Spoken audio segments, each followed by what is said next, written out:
Molly, you started your career as a neuroscientist, really, and you still are. So, and yet now, much of the work that you do is about moral judgment. What journey got you there? I guess I've always been interested in how we make decisions, and in particular, why is it that the same person will sometimes make a decision that follows one set of principles or rules, and other times make a wildly different kind of decision. And these intra-individual variations in decision-making have always fascinated me in the moral domain specifically, but also other kinds of decision-making more broadly. So I really got interested in brain chemistry because this seemed to me a sort of neural implementation or solution for how a single person could be so different in their disposition across time, because we know brain chemistry is sensitive to aspects of the environment. So I sort of picked up that methodology as a tool with which to study why it is that our decisions can shift so much even within the same person. And morality, I think, is one very clear demonstration of how this happens. But is your work actually connecting? Are you already doing that research of connecting moral judgment to chemistry? Yeah, so one of the first entry points into the moral psychology literature during my PhD was a study we did where we gave people different kinds of psychoactive drugs. We gave people an antidepressant drug that affects their serotonin.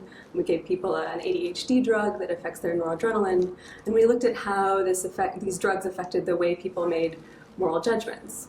And in that literature, you can compare two different schools of moral thought for how people ought to make moral decisions. So on the one hand, you have consequentialist theories, which advocate that the morally right action is the one that maximizes the greatest good for the greatest number of people. And on the other hand, you have deontological theories, which argue that some actions are just forbidden. There's a set of absolute moral rules that you cannot break, even if in some cases adhering to those rules results in worse outcomes for people. So these are two traditions that are really at odds from one another, a very, very long standing debate in philosophy. And what we found that was kind of interesting was that if you enhance people's serotonin function, this makes people more deontological in their judgments. And we had some ideas for why this might be the case to do with serotonin and aversive processing, the way we deal with losses. But that was sort of the starting point for using both neurobiological and psychological tools for probing why it is our moral judgments and our moral behaviors can vary so much even within the same person. And when you use the word deontological, do you refer to how people behave or how it's expressed in their reaction to others, or do you ask them how they think about it? Because those can be very different. Absolutely, and one thing that has long fascinated me and that I'm thinking about increasingly now is why there's so often a distinction between what we think is right or wrong, how we'll judge another person's action, and what we actually do ourselves in the situation. And with respect to deontology, these theories are normative theories. They're prescriptions for what we ought to do. And there's a long tradition in moral psychology trying to understand how actual human judgments about what we think is right or wrong maps onto these ethical theories that have been really painstakingly mapped out by philosophical scholars. I mean, something that puzzles me here is really what is the psychological reality of these philosophical dimensions. Yeah. I understand the ontology, I understand the idea. But can you really classify people, or can you, and would the classification of people apply both to what they say, to what they do, and to what they feel, or is there a dissociation? Because, I might have ideas, where I'm quite tolerant of certain actions, and at the same time, if you checked me, I'd be actually disgusted by these actions. So, which of these counts? How people feel, or what they say, or that is the crux of all of this research, I think. When people are making judgments, much of the time they're doing this sort of reasoned out kind of calculation or evaluation of consequences. We can think of them using a sort of system 2 kind of thinking. And it's probably more likely that judgments are going to reflect a set of ideals or principles that people feel they ought to, or in an ideal world would like to conform to. Of course, when the rubber hits the road and people are making actual decisions that have real consequences, strong incentives to behave in an unethical way, then we get overwhelmed by these different sources of value and can often behave in a way that's inconsistent with our principles. I was actually asking about something that's neither of those. Oh, okay. I was asking about indignation. That is, indignation just as an emotion, as an emotional response, because I can think of many behaviors that I would, condone, in the sense that I would not be opposed. I don't have the grounds to oppose them, and yet I don't like them. Yeah. So, does this fit into your system? Yeah, and I think that indignation in particular, or a kind of a retaliative desire to punish wrongdoing, is actually the product of a much less deliberative system. So we have some data where we gave people the opportunity to punish by inflicting a financial cost on someone who treated them unfairly or fairly, and we varied whether the person who is going to get punished would actually find out if they've been punished or not. We were able to do this by making the size of the overall pie ambiguous. Now, if people are punishing others in order to enforce a social norm, to teach a lesson, I'm punishing you because I think you've done something wrong and I don't want you to do this again in the future, then people should only invest in punishment if the person who's being punished finds out that they've been punished. If punishment is sort of rational and forward-looking in this way, then when the person isn't going to find out they've been punished, it's not worth it to punish. This is not what we find at all. In fact, people punish almost the same amount, even when the target of punishment will never find out that they've been punished, which suggests to me that punishment and revenge and desire for retaliation are this sort of knee-jerk reaction, a sort of backward-looking retrospective evaluation to the harm, rather than a goal-directed deliberative desire to promote the greater good. Oh, I follow that. I agree completely. How does that map into deontology? Because it's the same. Yeah. But one of those, you don't really need to think to get angry at somebody treating a stranger badly. Exactly. That just happens to you. But to be deontological, that is something else. It's a thought. So are those two highly correlated in practice? I think the fact that our work suggests indignation is this very knee-jerk, rule-based kind of reaction that doesn't really consider consequences suggests that it's very intimately tied to deontological intuitions. And there's been some really interesting recent work from my lab, from Dave Rand's lab at Yale, suggesting that having a very uncalculated kind of deontological response to moral violations signals to other people that you yourself are less likely to violate those moral rules. So people find you more trustworthy if you are a moral stickler, if you say it's absolutely wrong to harm one person, even if it will save many others. So we've done experiments where we give people the option to play a cooperative game with someone who endorses a deontological morality and says, there are some rules that you just can't break, even if they have good consequences. We compare that to someone who's consequentialist, says, well, there are certain circumstances in which it is okay to harm one person if that will have better consequences. The average person would much rather interact with and trust a person who advocates sticking to moral rules. And this is really interesting because it suggests that in addition to the sort of cognitive efficiency you get by having a heuristic for morality, it also can give you social benefits. Well,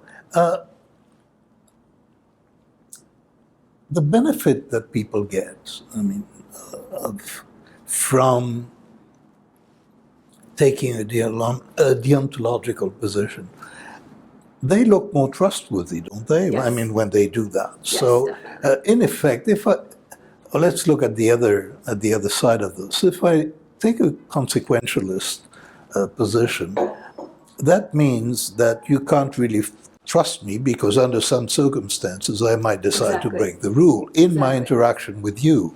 So I was puzzled when I was looking at this. Is it what is the essence of what is going on here? Yeah. Is it deontology or is it trustworthiness? And it doesn't seem to be the same to say we are wired to like people who take deontological positions, or we are wired to like people who are trustworthy. So, Right. which of these two is it? And So I think what the work suggests is that we infer how trustworthy someone is going to be by observing the kinds of judgments and decisions that they make. So if I'm interacting with you, I can't get inside your head. I don't know what your utility function looks like, but I can infer what that utility function is by the things that you say and by the things that you do. And this is a really, really important thing that we do as humans. It's one of the most important things that we do. And so I've become increasingly interested in how do we build mental models of other people's preferences and beliefs, and how do we make inferences about what those are based on observables. So we infer how trustworthy someone's going to be based on their condemnation of wrongdoing, their sticking to moral rules and advocating to a hard and fast kind of morality rather than one that's more flexible. so, what's doing the work psychologically here is trustworthiness. Yes. It is not really deontology, Yes, correct, because correct. I was struck by something that I'm struck by in general with respect to experimental philosophy, and that, which is that one takes concepts from philosophy and one uses them as psychological concepts, and there seems to be some tension there. There is, So yeah, it doesn't quite match up, does it? I thought it didn't, and I was Yeah. going to press you on that Yeah. actually, because in your paper on deontology and consequentialist responses, you actually have an evolutionary theory of how that comes about, and that evolutionary theory that struck me as odd, because I found it difficult that people evolved to take moral positions of one kind or another. I find it quite much easier to imagine that people evolve to look trustworthy, Sure. whether they are or not. Yeah. So, but yet, the way that you describe it, it seems as if you have an evolutionary theory of deontological attitude. So, which is it? So I don't think, I think that what we have is a potential evolutionary story for why people have intuitions that have the flavor of deontological ethics, but they don't map on perfectly, and I think we get into that in a bit of detail in the paper. One thing that has really plagued moral psychology over the years is that there are these sort of two prevailing traditions in philosophy, consequentialism and deontological ethics, but these really map quite imperfectly onto human moral judgments. And human moral judgments, the average person's moral judgments, really looks more like an amalgam of different kinds of ethical theories. You take sort of the best bits of consequentialism, the best bits of deontological theories, and my student Jim Everett, who's absolutely brilliant and has studied philosophy and psychology as an undergraduate at Oxford.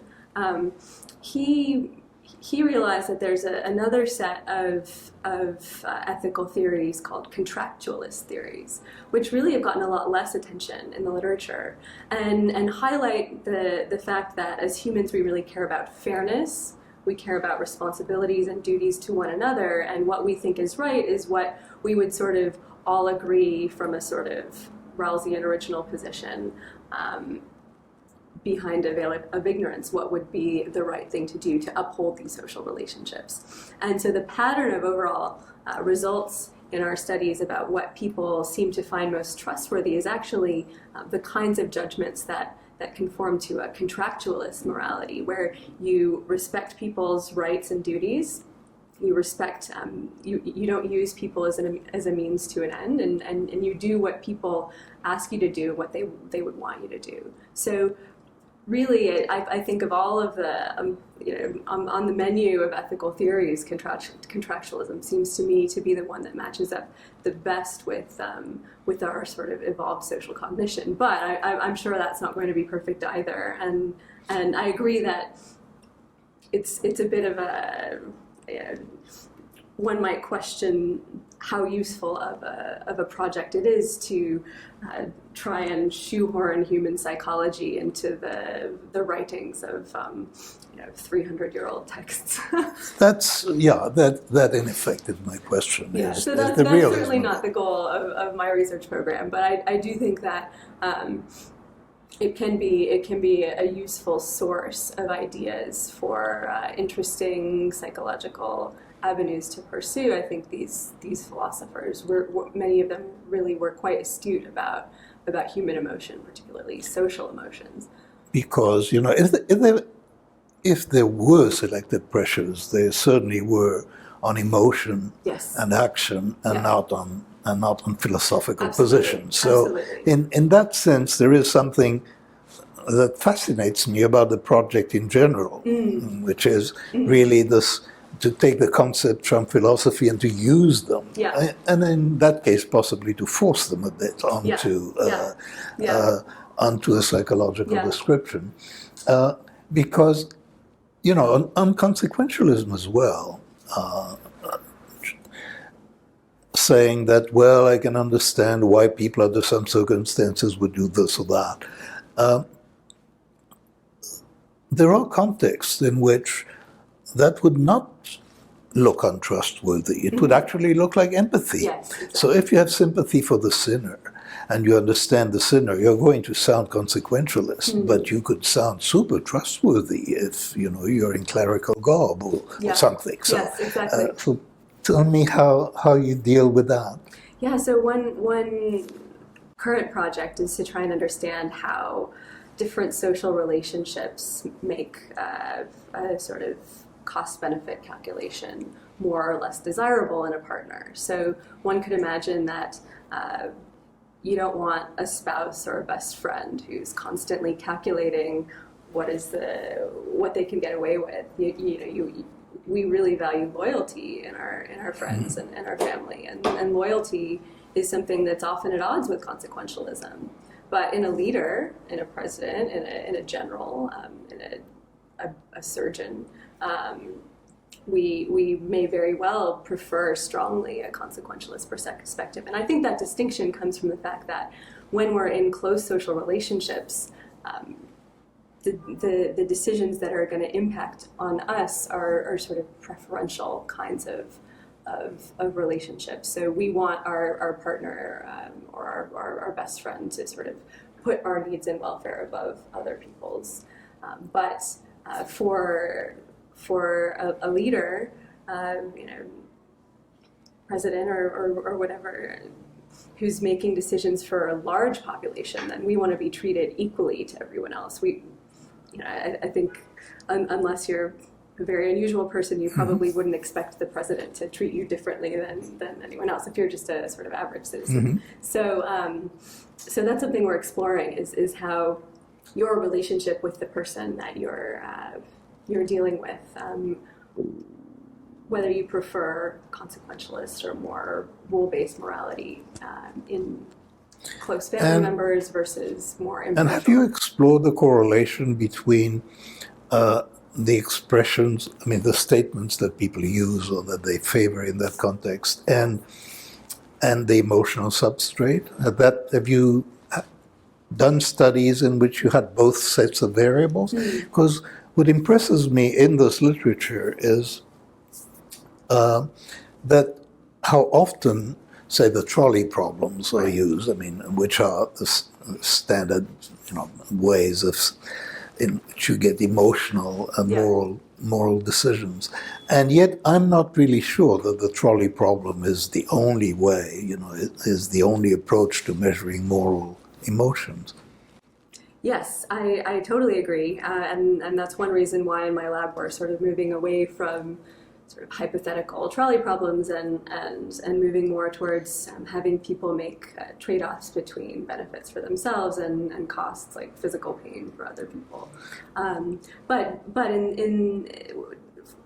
with respect to your question about emotion, there is work by Dave Pizarro and others suggesting that taking a consequentialist perspective in these kinds of sacrificial dilemmas is actually associated with a lack of social emotion. So psychopaths, for example, tend to be more consequentialist on these sacrificial dilemmas, and that's quite interesting because it suggests that there's a very strong link between a deontological kind of intuition and socially valued emotional responses like being averse to harming others. I think this may not be entirely clear to the people who are watching this, so let's unpack, the trolley problems, where consequentialism doesn't quite do it actually, but it's a very special kind of problem. So could you describe them for the benefit of? Sure. So.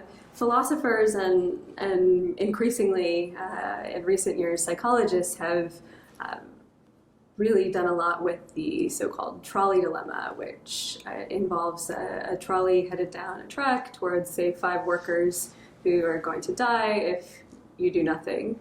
And in one variant of the trolley problem, you can flip a switch so the train will go onto a different track where there's 1 worker instead of 5, and you're asked, is it morally appropriate to flip the switch so you kill this 1 person instead of the 5? And most people say yes, you should do this. It's better to save 5 lives than 1. But if you change the dilemma slightly, so now you're standing on a footbridge over the tracks, and there's another person standing on the footbridge, and you realize that you can push this person off the footbridge onto the track, and their body will stop the trolley before it hits the 5 workers. So again, you're killing 1 to save 5, but now most people say this is not acceptable to do this. And so this distinction is interesting to philosophers because consequentialist theories would say in both cases you should kill 1 to save the 5, but deontological theories say you shouldn't. So in both cases. In both cases. So but the preferences of most people are consequentialist in the switch. Yes. And so what did that do? That it turns out that we are deontological when we don't have a very strong emotion associated with the action of pushing the fat man off the bridge. Exactly. But then, can we describe people as either consequentialist or deontological? I mean, in that series of problems, it would seem that what is really happening is that you have a powerful emotion to the idea of pushing somebody off the bridge. Yes. And that, how did that translate into a philosophical position? And this is something that folks like Josh Green have written extensively on, and I think really gets back to the heart of what we were talking about earlier, which is why is it that within the same individual you will have a preference reversal, essentially a consequentialist perspective when it comes to the switch case and a deontological perspective when it comes to the footbridge case. And I agree that emotions are key. I think we've gotten even more sophisticated in the way we describe the effect of emotions on these decisions in recent years. We've imported some ideas from machine learning, reinforcement learning, to suggest that a consequentialist judgment looks a lot like a goal-directed or what's called a model-based algorithm in machine learning, where you construct a decision tree and you sort of evaluate what is the best course of action based on this mental representation of the different branches of the tree. And this can be contrasted with a model-free algorithm, or one in which you store the values in the actions themselves. So in the case of the footbridge, pushing a person is a very aversive, bad action. It's been punished in the past, maybe when you were a little kid.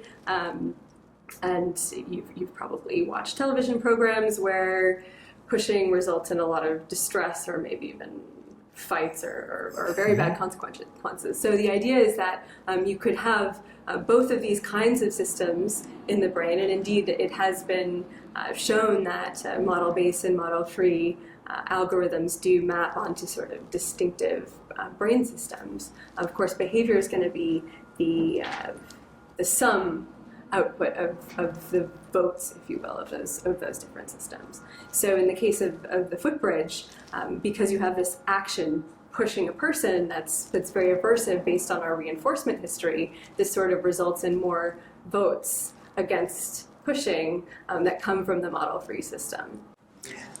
Now this, your reference to model-based and model-free, it strikes me, and it's the same issue that I'm responding to, and probably it's because I'm a very old-fashioned psychologist, I suppose, because what I notice is these terms come from somewhere else. I mean, most psychological terms, that I've been working with, they come from introspection in one way or in another. Yes. Or they are from natural language ways of describing people, and there is a lot of emotion in them, and there is a lot of phenomenology in them. The term that you are using are really borrowed from different places. Yes. I mean, model-free and model-based correspond to. They don't really correspond to any immediate intuition that we have. Sure. When you say that's a focus on consequence or a focus on an immediate, an emotional reaction. The word emotion doesn't play here. Right. And that is interesting. Do you think that this is something that is happening generally in psychology these days, that the difference between us is a generational difference? Or do you think that this is your field versus sort of my history? Is it something special to your field or general to your generation? I think it may be more of a generational thing, and I think one of the most exciting developments in psychology in recent years is an increased focus on computational methods and integrating knowledge from reinforcement learning and perceptual decision making and basic reward-based decision-making into these increasingly complex social and moral problems. And what that approach really buys us is an increased specificity in how we describe the cognitive processes, that the latent cognitive processes that are driving decisions. And I mean, I think I really see the work you did on prospect theory as one of the foundational examples of this. I wrote a paper recently illustrating sort of how much more predictive power you can get when you have a mathematical or quantitative model compared with a sort of descriptive theoretical prediction. So we know that bad is stronger than good. That's one of the most well-established psychological phenomena, and what loss aversion, prospect theory buy us is ability to actually make very specific predictions about not just whether someone will take a gamble or not, but what's the probability that they will. And so the approach, I think, that's becoming more and more popular in psychology is to be able to write down equations or formula that can make sort of generative predictions about about how people will make decisions given a specific set of inputs. We shouldn't stay on that topic but I can't help myself here. In prospect theory, the key terms are gains and losses, and gains and losses correspond to something that people actually experience. So prospect theory, in that sense, it's it has formulas in it and so on, but it comes from, in large part, from introspection. Yes. There are gains, there are losses, and losses loom larger than gains. Yes. I have difficulty. What I see in your work, both in the model-based model free language and in the deontological, and that most of the phenomena that you look at involve both. Yeah. So actually there is no direct mapping from the concept to a particular behavior that is as general, I think, as gains and losses. Yes, so absolutely. But you are telling me that it is what psychology is looking like, and presumably will look like in the next decade, that the concepts come from computation, they come from bioscience, and we'll have to adjust our psychology to these concepts. I think so, but I also think that you've hit on a really important point, and now that you've raised this point, I'm wishing that instead of using the terms model-based and model-free, I use the terms goal-directed and habitual, because these are other labels that essentially mean the same thing. One comes from the animal literature and the other comes from machine learning. Yeah. Goal-directed and habitual, now we have a psychological introspective label that we can attach to those, and it's a really good point. I think that for us to be able to get a handle on and appreciate what these algorithms mean for our psychology, it helps to have a language that gels with our introspection. Well, I think we can agree on that, because I personally would much prefer, habitual and goal. Then I have the sense that I know what you're talking about. It's not. There is a study that you published in PNAS that I had the good fortune of actually being an editor on, so I saw many reviews of it, in which you showed a very counterintuitive finding. Can you just describe what you found? Sure. So we brought people into the lab, and we had a rather simple problem for them to contemplate, which is we're going to hook you up to an electric stimulator device that will deliver some electric shocks that are physically harmless but quite unpleasant, unpleasant enough that people will pay money to avoid them. And the question that we ask people is, on the one hand, how much would you pay to avoid being shocked yourself? And also, how much money would you pay to avoid delivering pain to another person who's a stranger? You've never met them, you're never going to meet them, they're sitting in a different room. You know that they're there because we've established a procedure to sort of convince each person that there is another participant there, but you don't know anything about them. You don't know whether they're a man or woman, you don't know how old they are, etc. So coming from the tradition of many studies in psychology and behavioral economics where people are asked to share money with another person, people are somewhat altruistic in that they will give some money to another person, but they keep most of the money for themselves. And so the prediction going into this is that even though people care about other people's pain a little bit, they should care less about that pain than their own pain, and therefore pay less to prevent pain to another than themselves. But what we found was actually the opposite of that. Most people were willing to give up more money to prevent pain to a stranger than pain to themselves. And this was surprising in a way, but unsurprising, I think, if you think about it more, which is that deciding to gain a profit from shocking somebody else, it's an immoral action. It's like very unambiguously immoral.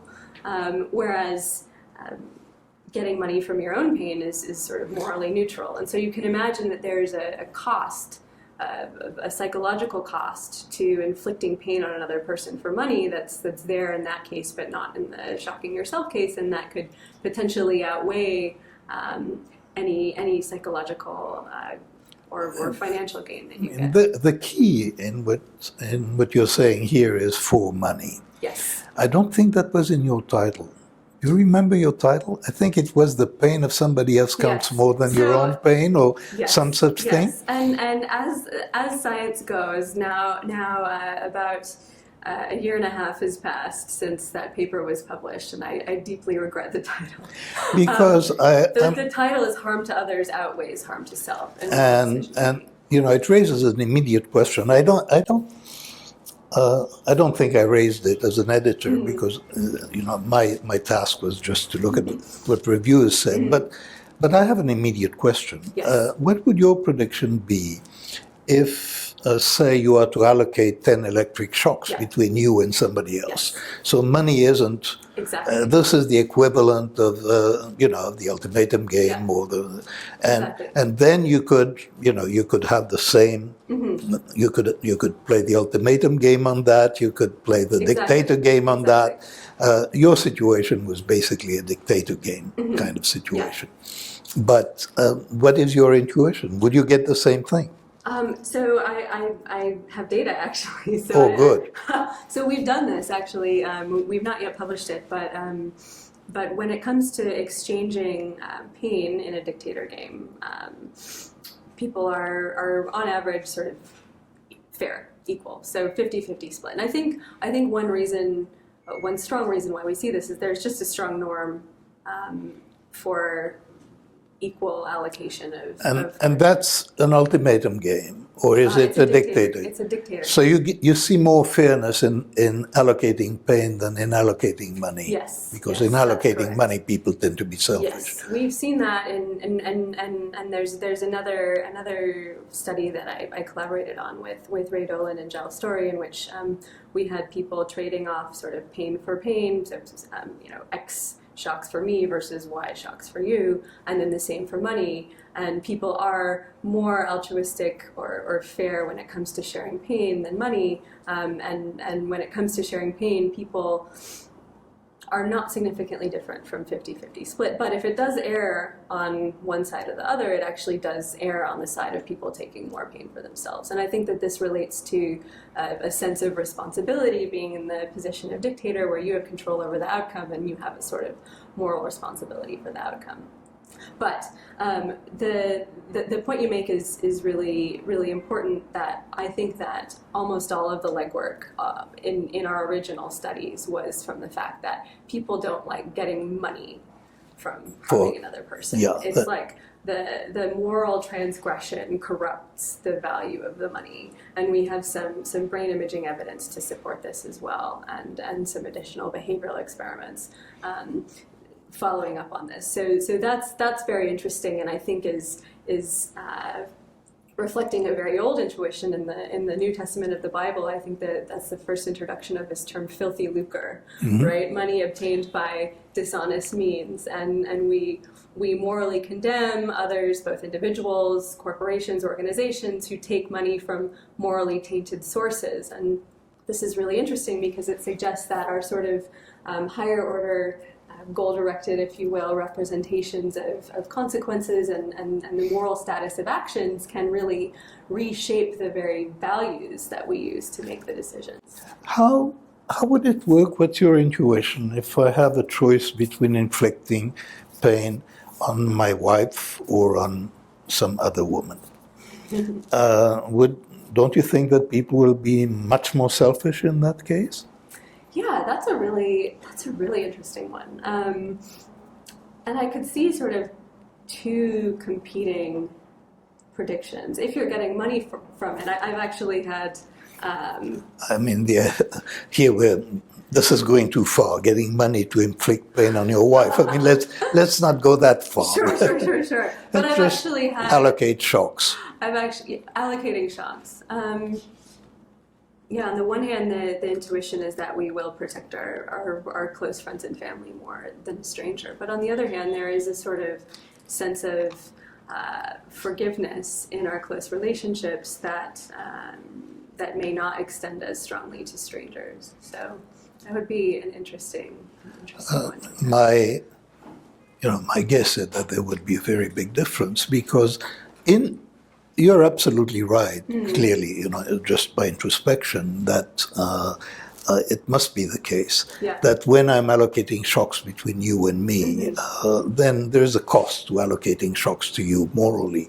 That seems to go away when I choose between a close relative and somebody else. I mean, there is no cost. So there I would expect a lot more selfishness simply because the moral constraint isn't there. And the last question, what would you expect incentives to do? I mean, the intensity of the shock. You're dealing with mildly. You're dealing with a mild pain. How about very severe pain? So I think a couple of things on that. I think that it may be the case that